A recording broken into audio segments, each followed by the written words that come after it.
Hey guys, welcome back to my channel. আজকে আমি আপনাদের সাথে শেয়ার করব খুব ইজি একটা রেসিপি। খুব সহজেই আপনারাও বানিয়ে ফেলতে পারেন। আপনারা দেখেই নিশ্চয়ই বুঝতে পারছেন আমি কি বানাচ্ছি। হ্যাঁ, আজকে আমি বানাচ্ছি পোড়া বেগুনের ভর্তা। এর জন্য লাগছে বেগুন, যেটা আমি আমার ছাদ বাগান থেকে একদম ফ্রেশ টাটকা বেগুন নিয়ে নিচ্ছি।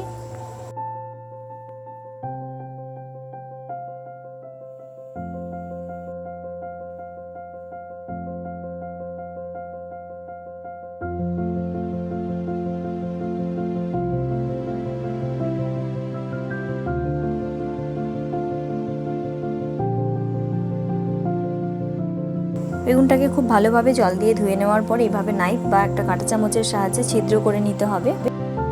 গ্যাসের ওপর এরকম একটা স্ট্যান্ড দিয়ে দিতে হবে, দিয়ে এর ওপর বেগুনটা রেখে মিডিয়াম টু লো ফ্লেমে ঝলসে নিতে হবে। এইদিক ওদিক উল্টে পাল্টে ঝলসে নেব বেগুনটাকে।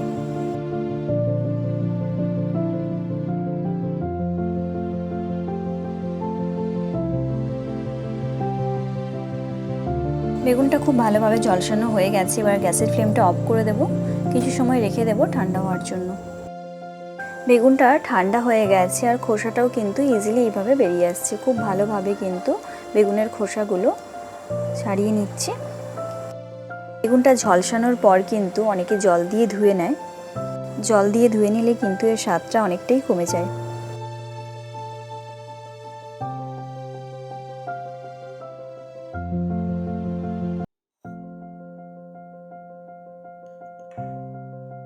এবার আমি বেগুনটাকে একটা ছুরির সাহায্যে ছোট ছোট করে কেটে নিচ্ছি।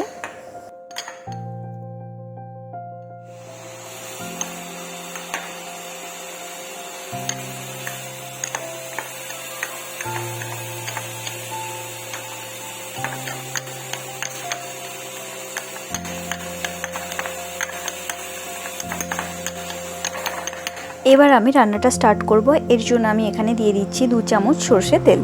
ভর্তার রেসিপিটা কিন্তু সর্ষে তেলে করলেই ভালো হয়। তেলটা গরম হয়ে এলে এর মধ্যে দিয়ে দিচ্ছি কুচনো পেঁয়াজ।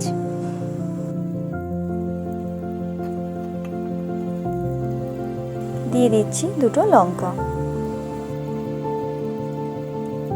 এরপর দিয়ে দেব খুব সামান্য পরিমাণ রসুন বাটা।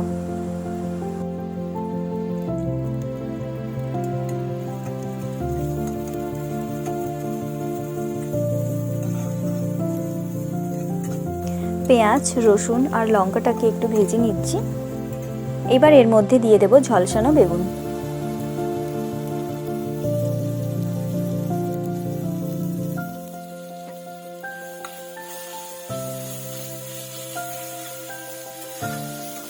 বেগুনটাকে পেঁয়াজ, রসুন, লঙ্কার সাথে ভালো করে মিশিয়ে নিচ্ছি।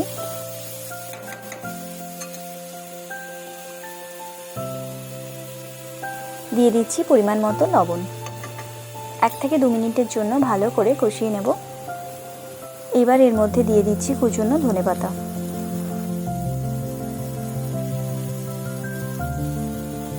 ভালো করে মিশিয়ে নিচ্ছি। দিলেই কিন্তু তৈরি হয়ে যাবে বেগুন ভর্তা।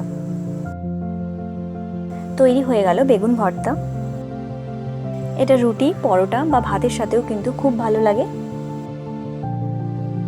আপনারা চাইলে আপনাদের ইচ্ছে মতো করে সাজিয়ে ফেলতে পারেন। আশা করছি আপনাদের এই রেসিপিটা খুব ভালো লাগবে। লাইক, কমেন্ট এবং শেয়ার করতে কিন্তু একদমই ভুলবেন না। আপনারা চাইলে কিন্তু আপনাদের ফ্রেন্ডস এবং ফ্যামিলির সাথে এই রেসিপিটা শেয়ার করে নিতে পারেন। এর সাথে আমি দিয়ে দিচ্ছি মশলা বড়ি, যেটা আমি হালকা তেলে ভেজে নিয়েছি। আপনারা চাইলে দিতে পারেন, চাইলে স্কিপ করতে পারেন। এই ভর্তার সাথে কিন্তু মশলা বড়িটা খুব ভালো খেতে লাগে। আমার ভিডিও যদি ফার্স্ট টাইম দেখে থাকেন তাহলে আমার এই চ্যানেলটাকে সাবস্ক্রাইব করতে একদমই ভুলবেন না। সবাই খুব ভালো থাকবেন, সুস্থ থাকবেন। আর আজকের মতো এখানেই শেষ করছি। বাই।